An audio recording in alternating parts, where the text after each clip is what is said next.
It is widely accepted that the car is probably the most beloved of all mankind's inventions, and that the steam-powered locomotive triggered the Industrial Revolution, and that the airplane and jet engine are two of the most important inventions of our time. But what is not so widely known is that these inventions include technology invented by the Arab and Muslim inventors of the Middle Ages. Mechanical flight is believed to first have been achieved successfully by the Muslim astronomer, musician, and engineer Abbas ibn Farnas. In 875 AD, after having perfected a machine of silk and eagle's feathers, Ibn Farnas took off from a high mountain cliff near his home in Cordoba, Spain. He flew to a significant height, and witness accounts state that he remained in the air for up to 10 minutes before he crash-landed. In 953 AD, the first fountain pen was invented.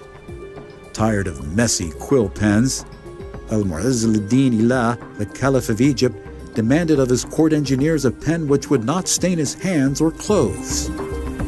Records show that he was provided with a pen which held ink in a reservoir and delivered it to the nib via gravity and capillary action.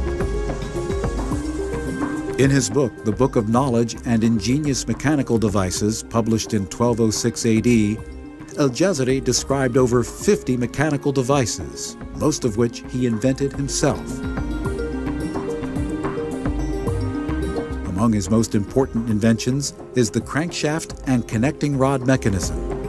The hand-operated crank was known in Han China, but Al-Jazari was the first to incorporate it in a machine, thus inventing the crankshaft. Both the steam engine and the internal combustion engine use crankshafts to transform linear motion from pistons to rotary motion that can drive a vehicle forward.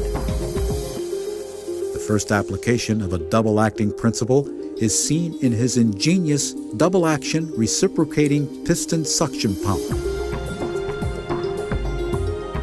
Among Al-Jazari's other inventions, the Castle Rock was an astronomical clock and analog programmable computer that could calculate the solar and lunar orbits while displaying the zodiac and playing music. In 1551, Taqiyuddin Asadi, the Ottomans' most famous scientist, invented the first impulse steam turbine. High-pressure steam was directed at the bucket-shaped blades of the turbine, forcing it to turn according to Newton's second law. This type of turbine is still used today for water turbines and proved more efficient than other types of water turbines. Later, in 1559, Asadi invented a sophisticated 6-cylinder monoblock pump. It was a hydro-powered water-raising machine incorporating valves, suction and delivery pipes, piston rods with lead weights, trip levers with pin joints and cams on the axle of a water-driven scoop wheel. And those were great inventions that still shine bright in the stars of science galaxy.